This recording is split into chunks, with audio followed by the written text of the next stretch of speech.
Bien, siguiente modelo de red neuronal alternativo al perceptor multicapa y también relativamente usado para ciertas aplicaciones. Estas redes son debidas a, bueno, son de los años 80-90. El principal proponente es un finlandés, Teuvo Konen, y sirven tanto para clasificación no supervisada como para aproximación, ¿vale? La característica más importante de estas redes es que son redes de soporte local, y eso es importante. Significa que una o unas pocas neuronas dan cuenta de una zona del espacio de entrada. Lo del soporte local, que es especialmente importante, y lo vamos a ver ahora enseguida, en Deep Learning, significa que, volviendo al ejemplito aquel tonto que teníamos de estaturas y pesos de personas, ¿vale? Yo tenía aquí tal, valores, etcétera, valores por aquí, lo que fuese, ¿vale? Entonces, ¿qué ocurre?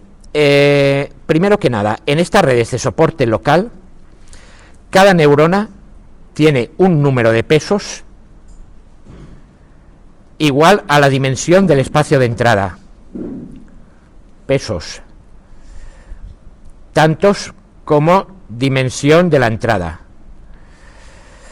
En este caso, que estábamos en un espacio de patrones que tenía dos dimensiones, estatura y peso, vamos a tener neuronas con dos pesos.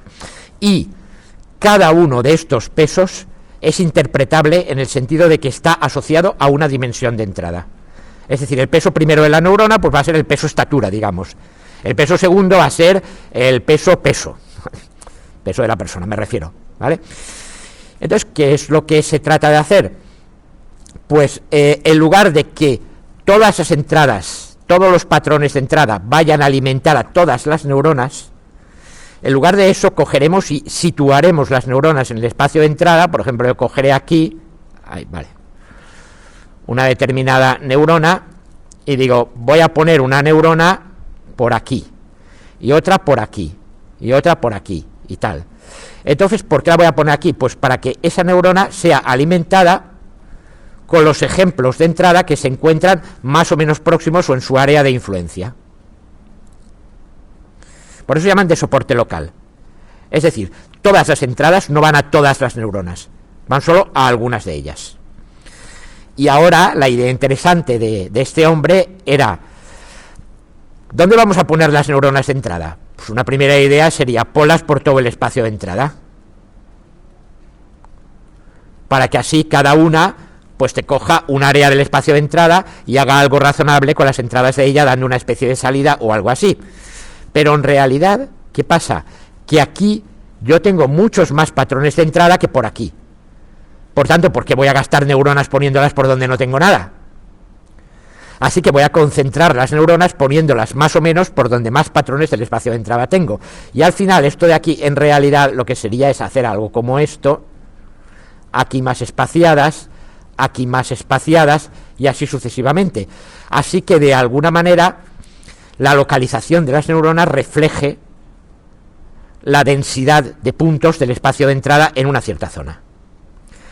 ¿Y esto cómo lo voy a hacer? Lo voy a hacer conectándolas mediante un sistema de vecindades. Es decir, cada neurona va a ser vecina de otras. Ahora me explico. Construcción. Digamos que tenemos K muestras y que están en un espacio de dimensión n. Esto sería cada uno de los vectores de entrada de entrenamiento que yo tengo. X1K, X2K, X... Bueno, no de entrenamiento. Cada uno de los vectores de entrada que yo tengo, porque esto tiene la gracia de que va a hacer clasificación no supervisada. Por primera vez. Tengo esto y tengo estos de aquí para un montón de patrones.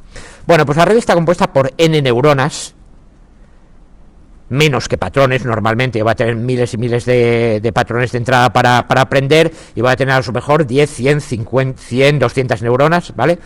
Cada una tiene n pesos, con i igual a 1 hasta n. ¿Por qué n? Pues porque estoy en un espacio de dimensión n. Recordad que cada peso de cada neurona de estas representaba una dimensión de entrada y por tanto es hasta cierto punto interpretable. Las neuronas se van a organizar ahora en una topología, como en todas las redes, pero aquí las conexiones entre ellas no representan flujo de información, sino vecindad. Podemos tener, por ejemplo, topologías de una dimensión, como en fila, topologías de 2 dimensiones, bueno, de una dimensión en fila o en anillo, topologías de 2 dimensiones, como en malla, en toro, ¿vale? Etcétera. En malla sería como en 2 dimensiones abierto. En toroidal sería que este se conecta con este, y este con este, y este con este. O sea, como si estuvieran en la superficie de un cilindro, y el cilindro lo doblas como haciendo un donut. Entonces las pone regularmente por la superficie. O sea, que pueden ser abiertas o cerradas las topologías que yo defina. Un detalle. La dimensión de este espacio topológico no tiene que coincidir con la dimensión n del espacio de entrada. Es decir, con unas cosas distribuidas en fila o en anillo, tú puedes tener n dimensiones de entrada. Esto no quiere decir que aquí vayas a analizar patrones que tengan dimensión 2, 3, 4. Eso significaría que cada neurona tiene 2, 3 o 4 pesos. Pero no que se organice, no que tenga 2 vecinos, ni 3 vecinos, ni nada de eso. Eso no lo sabemos. Bueno, no lo sabemos, no. Las ponemos nosotros, ¿eh? O sea, entonces tú defines cuál de estas topologías quieres usar. El vector de pesos de una neurona representará una o unas cuantas muestras, que son las que más cerca se encuentran de W en el espacio de entrada. O sea, yo inicializo con una serie de pesos, digamos que al azar.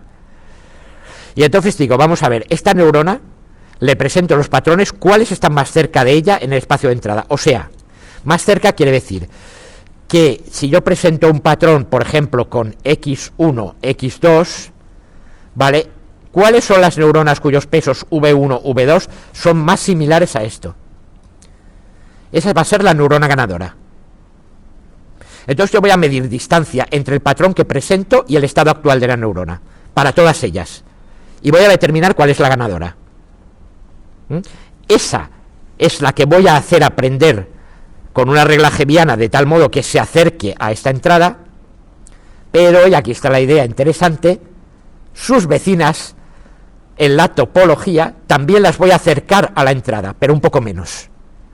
Es decir, voy a tirar de la malla, tirar de la red deformándola, para que un nodo se acerque a lo que quiero, y los nodos vecinos también tienden a acercarse un poco, para que así en la siguiente iteración den cuenta de entradas que están probablemente cerca de la que había presentado. Y entonces terminamos haciendo que la topología refleje la entrada, es decir, que se adapte más o menos la malla a la forma del espacio de entrada. Entonces a cada neurona se le puede asignar una posición en el espacio, digamos. La idea es que neuronas cercanas, que según la topología de conexión, sean también vecinas en el espacio de entrada, moviendo adecuadamente sus pesos. El entrenamiento consiste en colocar, así como entre comillas, las neuronas para que ocupen la región en que hay muestra. O sea, para el entrenamiento, cojo una muestra de entrenamiento, es esta de aquí. Busco la neurona con pesos más cercanos en distancia euclídea. O sea, comparo este patrón con los pesos de todas las neuronas, haciendo esta distancia. Esto sería, la neurona tendría un peso V1, V2, Vn, ¿vale? Pues entonces hago la distancia euclídea entre estos dos vectores, y la más pequeñita, esa es la neurona ganadora. Módulo del vector de diferencia entre el patrón y el vector de pesos actual. Bueno, pues entonces cojo y los pesos de esa neurona ganadora los actualizo como actualizaba el perceptrón simple. Acordaos de la primera neurona que vimos, el perceptrón simple. ¿Cómo se actualizaba? Los pesos van a pasar a ser los que había antes, más un pequeño factor de aprendizaje alfa, que es el que hacía el descenso de gradiente, multiplicado por el error. ¿Qué es aquí el error? Error es la diferencia entre el patrón presentado y el estado actual de esa neurona. Entonces esa neurona va moviéndose hacia el patrón, siempre que esta cosa de aquí sea positiva, sea una cantidad pequeña y positiva, que hay que ponerla así. Eta t es un número real positivo, la tasa de aprendizaje que, ojo, va cambiando con el tiempo. O sea, al principio tienes una tasa de aprendizaje grande para que las neuronas rápidamente converjan a las entradas. Y cuando las vas colocando en su sitio, vas moviéndolas más poquito a poco, para que no empiecen a dar saltos y salirse como le pasaba aquello del descenso de gradiente, que os decía, que te pasabas del mínimo y te salías, ¿vale? Esta función, esto por tanto es una función del tiempo que debe de crecer. Entonces es típico tomar un valor inicial eta sub 0 por e elevado a menos k por t, que es una cosa que hace así. O sea, al principio te mueves muy rápidamente hacia la entrada y luego poco a poco te vas moviendo, pero a saltitos más pequeños. Y ahora viene la gracia. Eso es lo que haces con la neurona ganadora. Pero también los pesos de las neuronas vecinas en la ordenación topológica, o sea, si esta es la que ha ganado y está en una malla bidimensional conectada con otras, estas vecinas de aquí se actualizan también moviéndose un poco hacia el mismo punto del espacio de entrada donde se había movido la central. ¿Cómo? Esos pesos de esas neuronas se actualizan como lo que había más lo mismo, pero multiplicado, o sea, es el mismo tipo de aprendizaje, pero multiplicado por un coeficiente phi de IJ que tiene que ver con la vecindad. Neuronas inmediatamente vecinas a la ganadora se actualizan con un, por ejemplo, 0,9. Neuronas más alejadas a distancia topológica de 2 se actualizan con un 0,5. Neuronas más alejadas se actualizan con un 0,2 y las que están más alejadas todavía no se actualizan en absoluto. De tal forma que cada entrada toca y mueve los pesos solamente de ciertas neuronas y no de todas ellas como en el perceptor multicapa. Por eso se llama de soporte local. ¿Vale? Cada neurona da cuenta de una zona del espacio de entrada. Cada grupo de neuronas se adapta a una zona del espacio de entrada. La fiesta, ¿cuánto va a valer? Pues si son vecinas, 1. Si es vecina de una vecina, por ejemplo, 1/2. Si es vecina de una vecina, 1/4, tal. O decir, bueno, a partir de ahí 0 ya. Es decir, ya no las toco. Normalmente se hace así, o sea, a partir de 2 vecinos, por ejemplo, de distancia, ya no. Dependiendo de cuántas hayas puesto, a lo mejor has puesto una red a lo mejor de 100 por 100 por 100, pues entonces puesto en un vecindario de hasta 3 o 4. ¿Vale? Si solo has puesto 8 por 8 con un vecindario de 1, no toques más lejos porque entonces si no empiezas a moverlo todo cuando no debes y hacia donde no debes. El entrenamiento acaba cuando la variación total de los pesos de todas las neuronas es despreciable. O sea, cuando has hecho muestras de muchos patrones de entrenamiento muchas veces y ya no se mueve. Esto es típico en un espacio de entrada de, por ejemplo, 2 dimensiones. Imagínate que las muestras de entrenamiento están repartidas por todas partes. Si están repartidas uniformemente, al final tú querrías una malla uniforme. Y efectivamente, a ver, ¿esto qué es? Esto es el estado inicial. ¿Por qué sale el estado inicial así? Porque los pesos los has puesto al azar. Por tanto, una te puede caer de repente aquí, al inicio, otra te puede caer aquí, y sin embargo ser vecinas. Claro, tú las has puesto como vecinas en la ordenación topológica, pero al ponerle esos pesos al azar, te las has llevado cada una a su sitio. Pero empiezas a presentar patrones, y al final te va obteniendo esto, y al final las neuronas se quedan así. ¿Vale? Ahora bien, a veces se lían, porque ¿quién te dice a ti que esta neurona que tiene estas vecinas, esta zona, va a dar cuenta de esta zona? Porque no de esta otra de aquí. Y en cambio que esta de aquí dé cuenta de esta de aquí, porque la distancia euclídea entre los pesos sería la misma. ¿Vale? Recordad que estamos x menos y elevado al cuadrado. Con lo cual, si cambio de signo, pues probablemente también. Entonces, obtienes cosas típicamente, es a veces, obtienes que las redes autoorganizativas terminan cayendo en cosas como, por ejemplo, esta, en que ves como un plegamiento del espacio de entrada, una deformación rara y tal. Pero tampoco eso hace que no reconozcan. Me da lo mismo. ¿Vale? Únicamente tú tienes que saber que esto de aquí está reconociendo pues la otra zona del espacio de entrada y ya está, y se está ocupando de ella. ¿Vale? Ahora haré algún problemita. ¿Para qué se usa esto? Para clasificación no supervisada. ¿Por qué? Porque una vez estabilizada, la red permite clasificar una muestra de forma no supervisada. Se asigna a la clase de la neurona cuyos pesos están más cerca de esa muestra. O sea, tú ahora tienes otra y dices, vale, ¿cuál es la neurona ganadora? Esta. Ahí, ¿qué es lo que teníamos? Teníamos un montón de individuos de esa clase. Bueno, o quedan así. Pues este es también de esa clase. ¿Qué significa esa clase? Ah, no lo sé. No lo sé.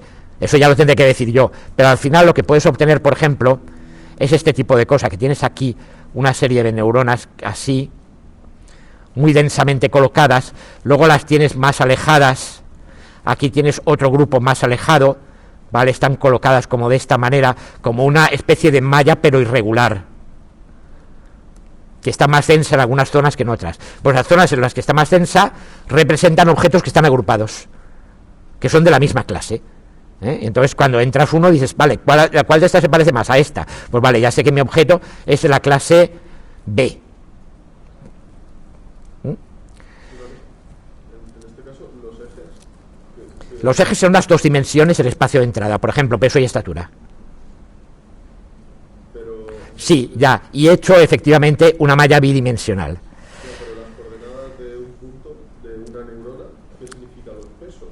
las coordenadas de una neurona son sus pesos, efectivamente, y son también coordenadas del espacio de entrada, por tanto son interpretables. Pero los pesos no eran de 0 a 1. No, aquí no. Aquí los pesos W tienen el mismo rango que las entradas en el espacio de entradas. Fíjate que estoy haciendo distancia euclídea con ellos, y luego estoy actualizando sobre las entradas. Fíjate en la fórmula de actualización aquí. Esto no es como la red de Hopfield. Fíjate la forma de actualización. Vas moviendo esto hacia X, hacia el patrón X. Por lo tanto, en el rango que esté en el patrón X, ahí vas a tener las Vs. Por eso cada uno coge un trocito. ¿Vale? Pues bueno, esta es la idea. Es difícil hacerlas converger, porque tienden también a ser sistemas caóticos. Y a poco que aumentes la dimensionalidad, se suele hacer en topologías de una dimensión o de dos dimensiones, de línea o de malla. Cuando haces 3 dimensiones, ya os digo yo que no. De hecho, no lo conseguí en la vida. Era un experimento con un robot y tal, y no hubo forma. Bueno, otra cosa. También pueden servir para aproximación de funciones. Esto era para clasificación, pero para aproximación, ¿qué se hace? Se entrena con las entradas y también en cada neurona guardas la salida de la función de aproximación. No haces nada con ella, solo la guardas. O sea, yo tengo que una F que ante una esto del espacio de entrada me da una salida. Vale, pues organizo todas las entradas aquí y en esta y estas neuronas voy guardando el valor de las salidas correspondientes. Y luego, ¿qué hago? Cuando me entra una nueva, busco la neurona ganadora, la que más se le aproxima, y entonces la salida es el valor de la phi de J por las salidas almacenadas para cada una de esas neuronas vecinas. Es decir, es una salida sopesada por la de la neurona que más se le aproxima y algunas de sus vecinas. Con lo cual suavizas un poquito la función. O sea, se interpola de acuerdo a, usando como pesos de interpolación, el valor de la función distancia en la red topológica. Ojo con esto, no os liéis. Hay 2 distancias diferentes aquí. La distancia euclídea entre entrada y neurona, y la distancia topológica o distancia en la red. Por ejemplo, esto de aquí, esta distancia 1 de esto y esto, ¿vale? Y la distancia 2 de esto. Pero eso es distancia en la red, y esa distancia en la red es la que se usa para la función phi. Esa. O sea, aquí, en la función phi esta, o en esta función, cuando actualizas las neuronas vecinas, esto de aquí es la separación en la red, no la distancia que tenga que ver con los pesos que tengan ni nada de eso. Bueno, ejemplo. Ejemplos de uso. A ver, ahora antes de hacer el problemita, esto se ha usado, por ejemplo, está muy bien para clasificar en el espacio de colores.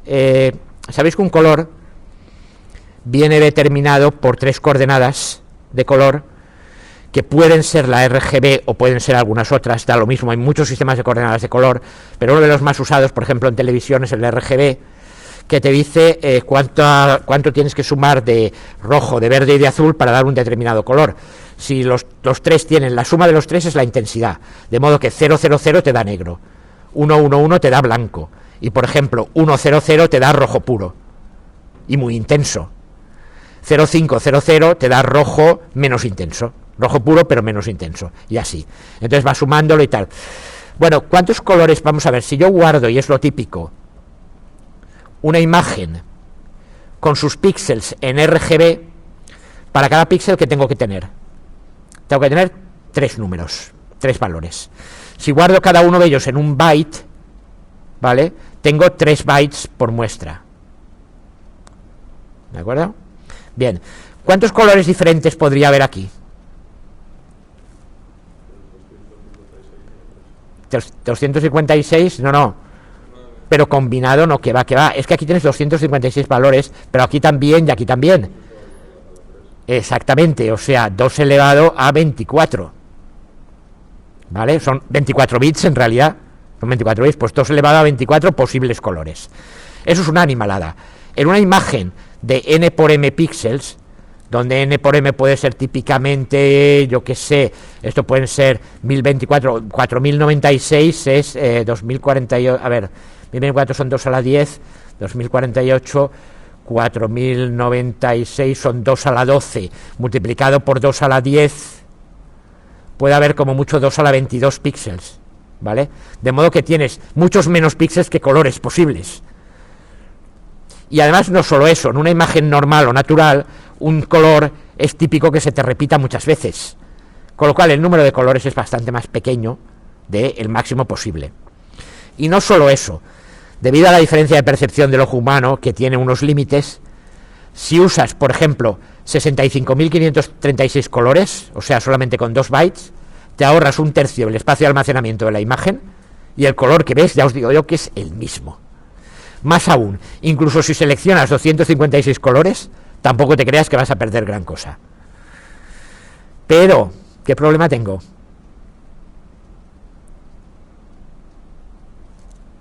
¿Cuál es? ¿Cuál es? Claro, ¿qué 256 colores voy a seleccionar? Los que aparezcan más abundantemente en la imagen. Pero la imagen aparece muchos más de 256. ¿Qué puedo hacer? Clustering alrededor de los 256 que me parezcan más interesantes. Entonces aquí entran las técnicas de clustering clásico y también se ha usado esto. ¿Qué haces? Entras con todos los píxeles a un espacio de 3 dimensiones, ¿vale? Que tenga un cierto número relativamente pequeño de neuronas.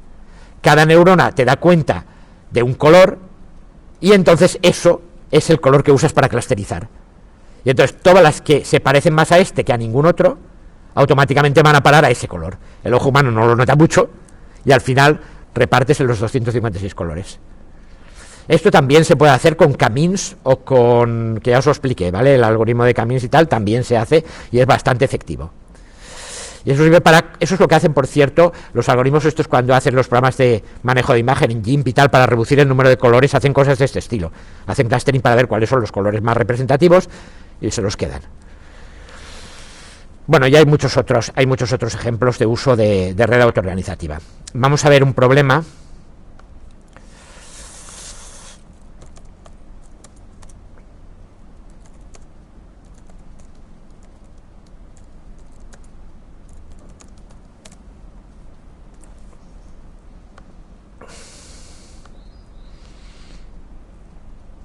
Sea la red autoorganizativa en un espacio de 2 dimensiones y 4 neuronas con una topología lineal abierta. Los pesos actuales se muestran en la tabla. O sea, yo tengo estas 4 neuronas, N1, N2, N3 y N4, y tienen cada una estos 2 pesos.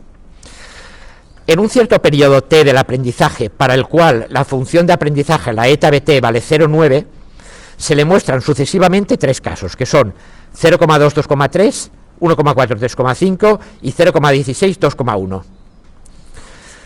La función de vecindario phi vale 1 para la neurona ganadora, 0,8 para sus neuronas vecinas y 0 en otro caso. Calcular los valores finales de los pesos para cada neurona. Si solo se presentasen esos 3 casos, ¿cuántas clases diferentes había aprendido esta red? ¿En cuál de ellas se clasificaría cada caso? Bueno. Primero, tenemos el patrón, estos pesos en este instante, y tenemos que mostramos el patrón x1, que son 0,2, 2,3. Primer paso de esto, dado un patrón, averiguar la neurona ganadora. Entonces, ¿qué vamos a hacer? La distancia entre x1, la distancia al cuadrado, entre x1 y la neurona 1, sería igual a 0,2 menos 0,17 elevado al cuadrado más 2,3 menos 2,0 elevado al cuadrado. Y esto es igual a 0,091. ¿De dónde han salido estos numeritos? El 0,2 y el 2,3 han salido de las entradas. Y el 0,17 y el 2 son los pesos de la neurona 1. ¿Vale? Esto es la distancia euclídea al cuadrado. Realmente debería calcular la raíz cuadrada, pero básicamente me da igual porque yo lo que quiero es la neurona ganadora, que es la que está más cerca. Si está más cerca en cuadrado, también está más cerca en raíz cuadrada, evidentemente, así que no me hace falta hacerla, aunque podría, ¿vale? Distancia al cuadrado entre x1 y n2 es igual a 0,2 también menos pesos de la segunda neurona 0,31 mirándolo en la tabla al cuadrado más 2,3 menos el otro peso que es 1,6 elevado al cuadrado igual a 0,502. Distancia al cuadrado entre x1 y la neurona 3, 0,2 menos 0,9, 0,90 al cuadrado más 2,3 menos, esta tercera tiene de peso 0,9 también en el segundo elevado al cuadrado y esto es igual a 2,45. Y la distancia al cuadrado entre x2 y la neurona 4 es igual a 0,2 menos 1,1 elevado al cuadrado. ¿Qué? Distancia entre x1, 1. Está haciendo todo el tiempo distancia entre esta entrada y cada una de las neuronas para ver cuál es la ganadora. Más 2,3. Fíjate que esta columna siempre son el mismo valor que esta entrada. Lo otro sale de las tablas. Aquí tenemos 1,1 y luego 3,3, ¿vale? Elevado al cuadrado y esto es igual a 1,81, ¿vale? ¿Cuál es la neurona ganadora?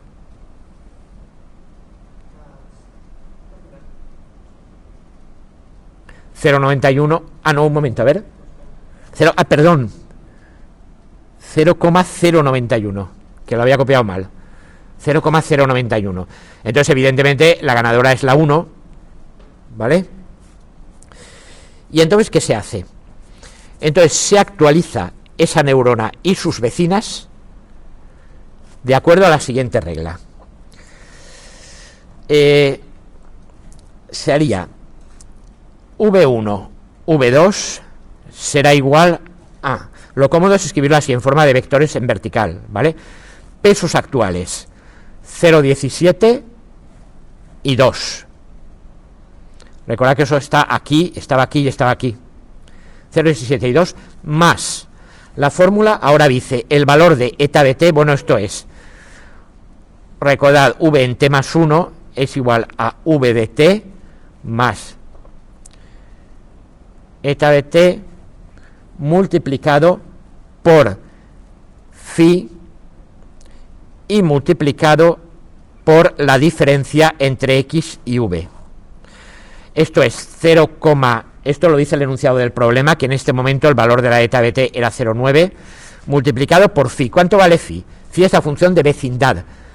Una neurona ganadora respecto a sí misma tiene función de vecindad de 1, ¿vale? Y aquí, ¿qué habría que poner? Aquí habría que poner 0,2 menos 0,17 y 2,3 menos 2,0. Hacéis esto y da 0,19, 2,27. Un detalle. Ojo al orden para que el signo salga correcto. Es x menos v. Lo digo porque al hacer x menos v estás cogiendo el v y moviéndolo hacia x. Si no, sería al contrario, lo alejarías. Fijaros en una cosa para comprobar que lo habéis hecho bien. Antes, ¿cuánto era? Antes era 0,172 y ahora es 0,19, 2,27. ¿Vale? Lo he movido de 0,17 a 0,19, lo he acercado a 0,2. Lo he movido de 2 a 2,27, lo he acercado a 2,3. Bueno, vale, está bien. ¿Veis que se tiende a acercar un poquito al patrón? Bueno, pues estos son los nuevos pesos de esa neurona. ¿Y ahora qué? ¿Ahora he de actualizarla solo a ella? No. He de actualizar también a sus vecinas. ¿Quiénes son sus vecinas? Vamos a ver, yo lo miro aquí. N1 está aquí. ¿Quiénes son sus vecinas? N2 y nadie más, porque se trata de una topología lineal abierta. Si hubiera sido una topología lineal en anillo, las vecinas de N1 habrían sido N2 y N4, ¿vale? Y si es bidimensional, recordad que son la de arriba, la de abajo, la de la derecha y la de la izquierda. Entonces, para las neuronas vecinas, ¿qué significaría? Esto es, bueno, lo voy a poner aquí, actualización de N1, esto de aquí. Ahora borro y voy a actualizar N2. ¿vale?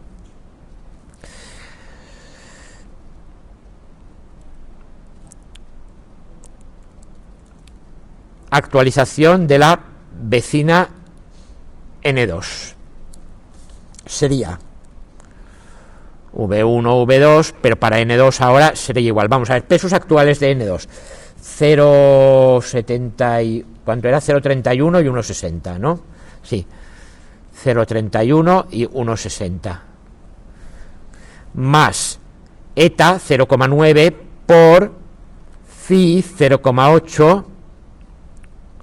¿Por qué 0,8? Porque la función de vecindad valía 1 para la propia neurona y 0,8 para la neurona vecina, tal como dice el enunciado, y 0 para cualquier otra. O sea, vecindarios de más de 1 ya no los consideramos.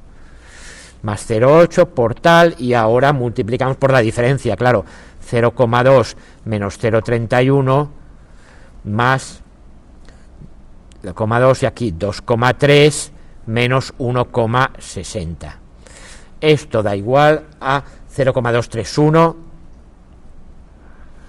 y 2,104. ¿Vale? Pues ya ha quedado actualizada.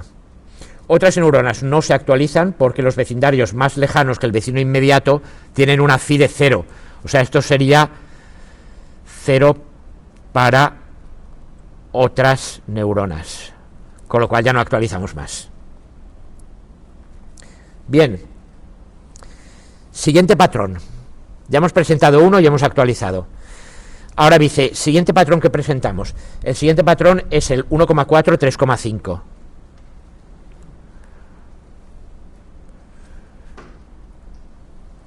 ¿Qué tengo que hacer ahora? Primero que nada, calcular la distancia para determinar la neurona ganadora. Bueno, esto os lo voy a hacer un poquito más rapidito. Distancia al cuadrado entre x2 y la neurona 1, esto lo hacéis vosotros y veréis que da 2,46. Esto se hace igual que para la otra, distancia entre x2 y la neurona 2, es laborioso de calcular así a mano, pero es que quería, naturalmente esto se hace con programa, pero bueno, 3,316, la distancia al cuadrado entre x2 y la neurona 3 me da 7,01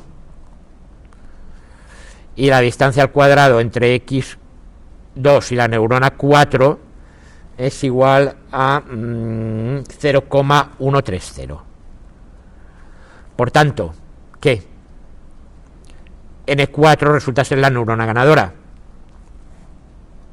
Ahora, la actualizo de la siguiente forma.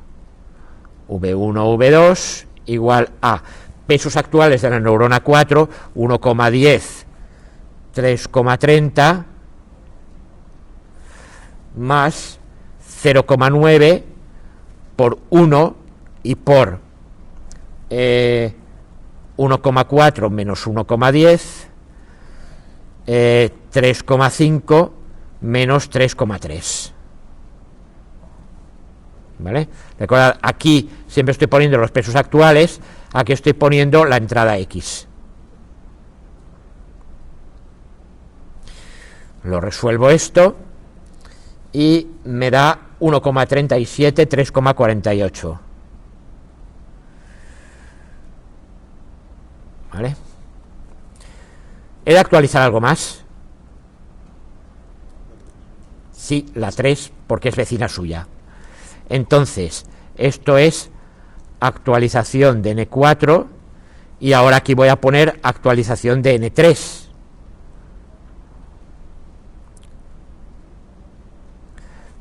Pesos actuales de N3, 0,90, 0,90. Más 0,9 por, ¿qué? 0,8. Esto es la función phi, ¿vale? Que vale aquí, vale esto y aquí vale esto. Esto es la phi, ¿vale? Esto de aquí es eta, eta de t, que vale 0,9. Siempre. ¿Y ahora qué? Pues ahora nada. 1,4 menos 0,90 3,5 menos 0,90 también, y esto me da, ¿dónde estoy? 1,26, 2,77. 1,26, 2,77. Vale. Otras neuronas no se actualizan, ¿vale? La tabla, bueno, habría que haber hecho cómo quedaba la tabla. Por cierto, cuando he actualizado la primera, la tabla quedaba en este estado. Un detalle. Una vez has puesto el primer patrón, hay que actualizar la tabla, porque para el segundo patrón hay que hacerlo con la nueva tabla. Y eso se me ha olvidado hacerlo, ¿vale? Sería, tras la actualización de N1, perdón, para la actualización del primer patrón de X1, la tabla queda N1, N2, N3, N4, V1, V2, 0,197, 2,27, 0,231, 2,104, 0,9, 0,9 y 1,1, 3,5, porque solamente ha tocado la 1 y la 2. Ahora, tras la segunda actualización, es decir, tras X2, me queda N1, N2, N3 y N4, V1 y V2, 0,197, 2,27, 0,231, 2,104, y ahora aquí hemos cambiado a 1,37, 3,98 y 1,26, 2, esto que había puesto yo aquí, claro, con esta letra 2, esto era un 2, ¿vale? 2,77, ¿vale? Esta es la segunda, tras la actualización, donde se han tocado la tercera, las neuronas 4 y 3. Bien, ahora presentamos el tercer patrón, ¿vale? Se muestra X3. Limpio aquí. Y ahora, la distancia al cuadrado de X3 a N1 resulta ser de 0,03. La distancia al cuadrado de X3 a N2 es 0,005. La distancia al cuadrado de X3 a N3 es 1,661 y la distancia al cuadrado de X3 a N4 es igual a 3,368. Por tanto, la neurona ganadora en este caso es N2. ¿Vale?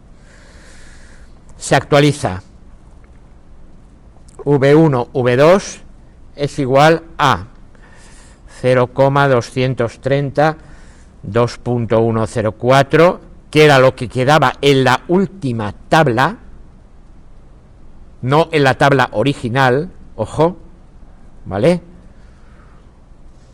Última tabla, no la original, más 0,9 por 1 por la diferencia, que es 0,16 menos 0,23, y ahora el otro era 2,1 menos 2,104, y esto da 0,167 y aquí 2,160.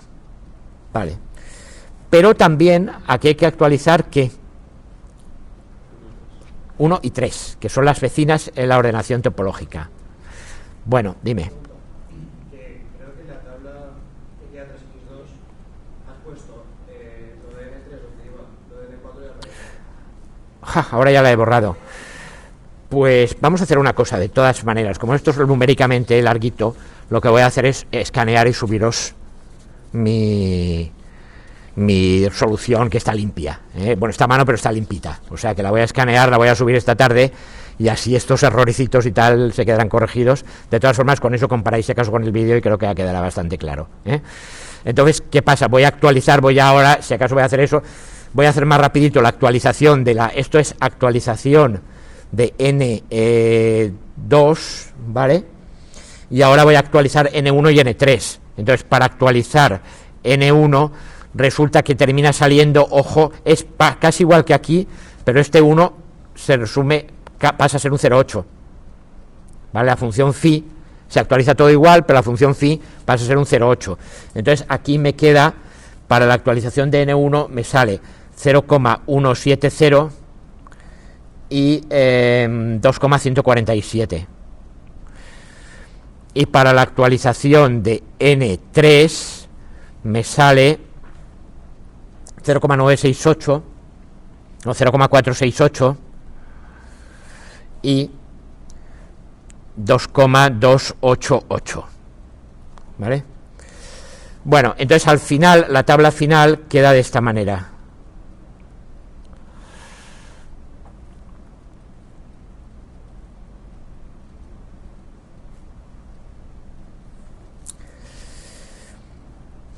(0,170, 2,147,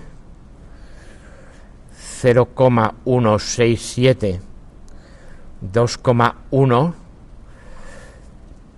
0,468, 2,288 y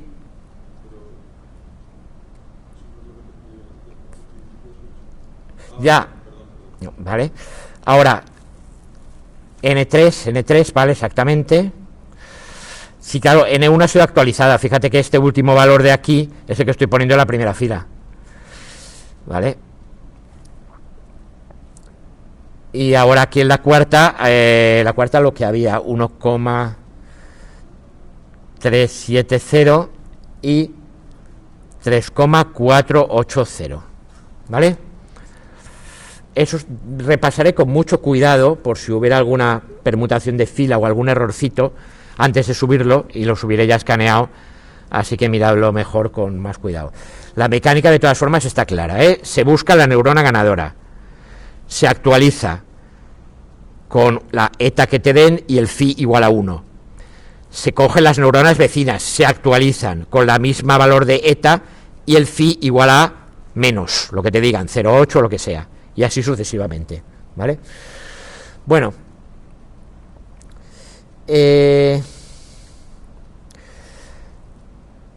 vamos a ver, fijaos que de los tres patrones que hemos presentado, ¿cuántas neuronas han reaccionado como ganadoras a ellos? No, han reaccionado no. La primera, la ganadora era, el primer patrón, la ganadora era N1, ¿vale? En el segundo patrón, la ganadora era la N4. Y en el tercer patrón, la ganadora es la N2. Así pues, en principio, con este experimento así tan simple, tendríamos tres clases, ¿vale? No obstante, podríamos haber puesto otros patrones en los cuales las neuronas ganadoras hubieran sido para todos la N1. En ese caso diríamos que solo tenemos una clase. O que dos de los patrones fueran a parar a una neurona y un tercer patrón fuera a parar a otra. En ese caso tendríamos dos clases, ¿vale? De todas formas, ojo, las neuronas en sí no se clasifican en ninguna clase, lo que se clasifican son los patrones, ¿eh? O sea, la red se entrena para clasificar individuos, no neuronas.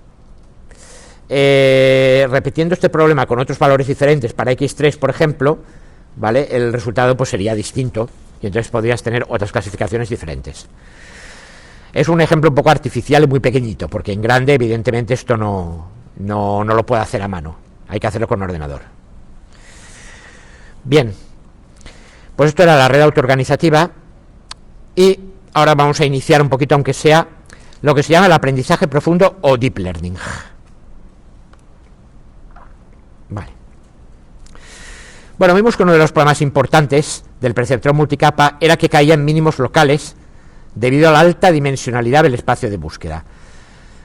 Teníamos que buscar en un espacio de tantas dimensiones como pesos tuvieran en total todas las neuronas. Eso en el perceptrón multicapa.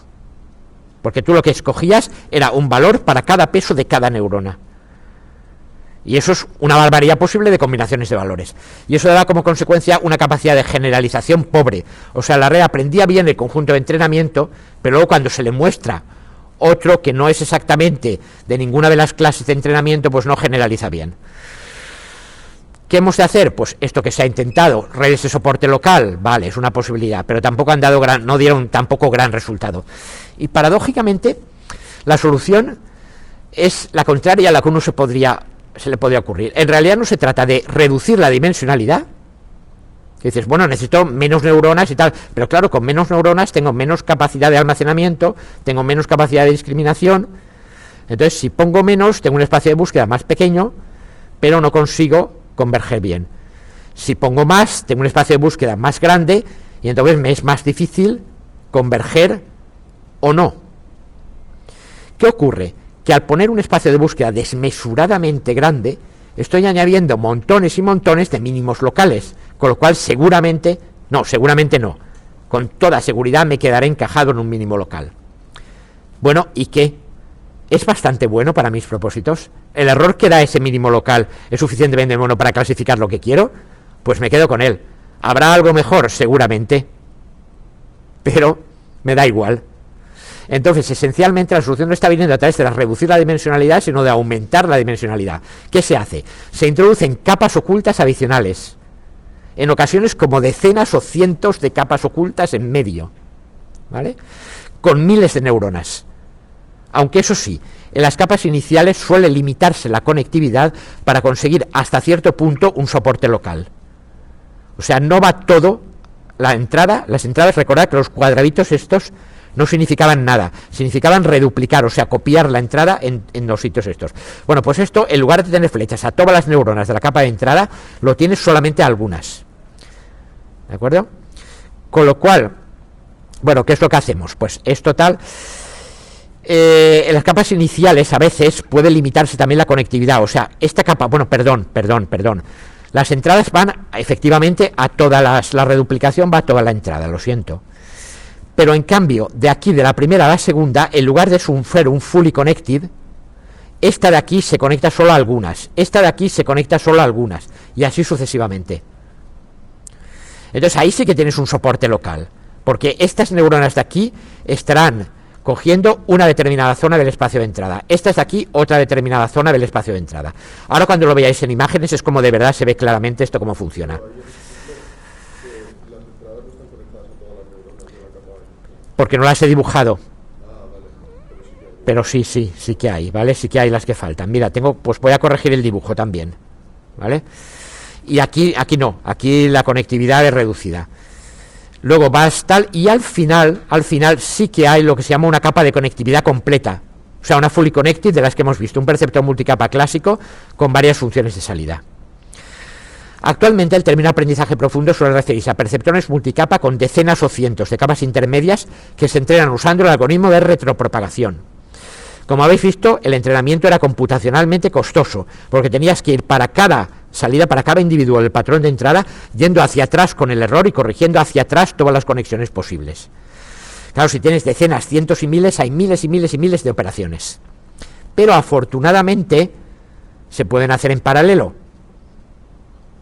¿Por qué? Porque lo que le pase tal, o sea, tú estás aquí con este error y estás corrigiendo estas, pero luego también puedes presentar otro patrón y hacer la corrección y así sucesivamente, ¿vale? Entonces, estás cogiendo y corriges una capa, la tiras para atrás y entonces al mismo tiempo presentas el siguiente patrón y corriges la capa n-1 mientras otro procesador está corrigiendo la n-2. Te pasas, otro procesador corrige la capa n-3 mientras otro hace la n-2 de la siguiente muestra, mientras otro hace la n-1 de la siguiente muestra, y así. Eso es una posibilidad de paralelización, hay otras, ¿eh? Entonces, ¿qué hacen? Pues vamos a coger, y como tenemos masivamente tal, vamos a repartir las neuronas y las capas entre diferentes GPUs. ¿Habéis oído hablar de GPUs? Bueno, no solo las oído hablar, seguro que las tenéis para jugar, ¿vale? las tarjetas gráficas nuevas, precisamente para el cálculo gráfico, empezaron a añadir lo que se llama Graphic Processing Units, que eran unidades que calculaban básicamente y además tenéis asignaturas de gráficos y estaréis viendo cosas de esas, en las que lo que haces es aprovechar los procesadores de la tarjeta para calcular el trazado de rayos y todas esas cosas de los juegos. Bueno, pues entonces estas empresas dijeron, vale, ahora que nos viene el Deep Learning, lo que vamos a hacer es vender nuestras tarjetas gráficas sin parte gráfica. Sí, dejan solo los procesadores de cálculo y los agrupan como arquitecturas masivamente paralelas para hacer cálculo de este tipo. Y la parte gráfica, pues bueno, te la venden al final también si quieres, pero no es lo más importante ahora, ¿eh? También se usa esto, por cierto, han empezado a usarlo pues sobre todo para hacer Deep Learning, y también se puede paralelizar el minado de criptomoneda, con lo cual estas GPUs están usando una barbaridad para gastar, derrochar energía a raudales minando criptomoneda en Mongolia exterior, ¿eh? No va en broma, lo hacen porque es un clima frío y la electricidad es barata. Entonces, vale, una de las aplicaciones, por cierto, vamos a ver una de las aplicaciones concretas del Deep Learning, que hay más, y una de las más extendidas es el procesado de imagen para reconocer objetos o clases de objetos. Concretamente, yo voy a coger un objeto y voy a presentar los píxeles de la imagen de una determinada área, los voy a presentar a neuronas de entrada. Esto va a ir a otra capa, y a otra capa, y a otra capa. Luego, a partir de aquí, voy a coger y voy a reducir la dimensión, diciendo que todas estas entradas, salidas de estas neuronas, van a ir a una nueva entrada. Y todas estas a una nueva. Es decir, voy a reducir el tamaño. La idea era, aquí, voy teniendo capas con ¿cuántas neuronas? Bueno, pues la idea normalmente de estas tal es que al principio tienes capas de muchas neuronas, luego en el medio tienes capas de pocas neuronas, y después al final vuelves a tener otra vez muchas neuronas. O sea, es como hacer una cosa de este estilo. Las capas van de más a menos y después de menos a más. ¿Qué estás haciendo aquí?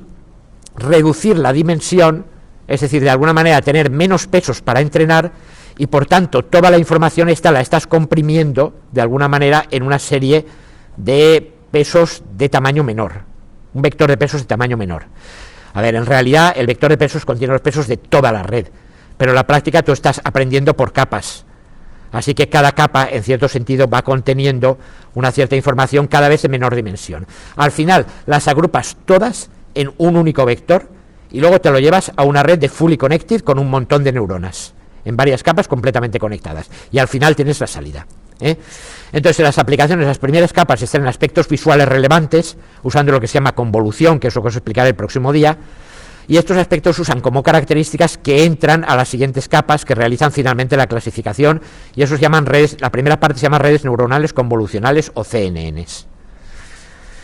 Y vale, ya está. Lo dejamos aquí y el próximo día ya terminaré con las pocas transparencias que quedan aquí.